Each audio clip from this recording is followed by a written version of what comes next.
കാസർഗോഡ് കിനാനൂരിൽ കേരള ബാങ്കിന്റെ ജപ്തി നടപടി നേരിട്ട ജാനകിക്കും കുടുംബത്തിനും ആശ്വാസം. ആലപ്പുഴ ചേർത്തല സ്വദേശി ഉണ്ണികൃഷ്ണൻ വായ്പാ തുക ബാങ്കിൽ തിരിച്ചടച്ചു. ഇതോടെ ബാങ്ക് അധികൃതരെത്തി വീട് തുറന്നുകൊടുത്തു. ജാനകിയും മകനും ആശുപത്രിയിൽ പോയ സമയത്താണ് ആളില്ലാത്ത വീട് ബാങ്ക് ഉദ്യോഗസ്ഥർ സീൽ ചെയ്തത്.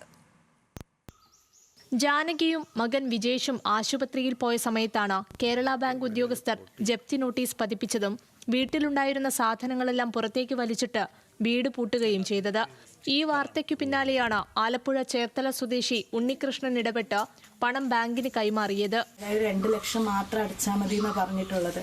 അതുപോരാ 3 ലക്ഷം തന്നെ നിങ്ങൾ അടക്കണം എന്ന് പറഞ്ഞ് കഴിഞ്ഞ ദിവസങ്ങളിൽ ഇവർ വന്ന് നിർബന്ധം പിടിച്ചു. അപ്പോൾ ഞങ്ങൾ പറഞ്ഞു ഞങ്ങൾക്ക് അത് 25-ാം തീയതിക്കുള്ളിൽ തന്നെ അടച്ചിരിക്കണം എന്ന് പറഞ്ഞു. അപ്പോൾ ഞങ്ങൾ പറഞ്ഞു 25-ാം തീയതിക്കുള്ളിൽ ഞങ്ങൾക്ക് ഇത് അടച്ചു തീർക്കാൻ പറ്റുന്ന സാഹചര്യമല്ല സാറേ, അതുകൊണ്ട് ഞങ്ങൾ കുറച്ച് സമയം തരണം എന്ന് ഇവരോട് ആവശ്യപ്പെട്ടതാണ്. ഏതാനും വർഷങ്ങൾക്ക് മുൻപ് റബ്ബർ കൃഷിയുടെ ആവശ്യവുമായി ബന്ധപ്പെട്ടാണ് ജാനകിയുടെ മകൻ വിജേഷ് അന്നത്തെ ജില്ലാ സഹകരണ ബാങ്കിന്റെ നീലേശ്വരം ശാഖയിൽ നിന്ന് 2 ലക്ഷം രൂപ വായ്പയെടുത്തത്. ആദ്യഘട്ടത്തിൽ വായ്പ കൃത്യമായി തിരിച്ചടച്ചെങ്കിലും വിജേഷ് തെങ്ങിൽ നിന്ന് വീണ് ചികിത്സയിലായതോടെ തിരിച്ചടവ് മുടങ്ങി. ഇതോടെ വായ്പയും പലിശയും ചേർത്ത് 4 ലക്ഷത്തോളം രൂപ കുടിശ്ശികയായി. ഇതിനിടയിൽ ജില്ലാ ബാങ്ക് കേരള ബാങ്കിന്റെ ഭാഗമായി.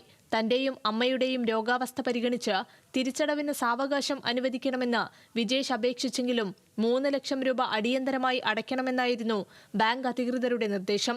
ഈ തുക അടയ്ക്കാൻ സാധിക്കാതെ വന്നതോടെയാണ് ബാങ്ക് ജപ്തിയിലേക്ക് നീങ്ങിയത്. ന്യൂസ് മലയാളം, കാസർഗോഡ്.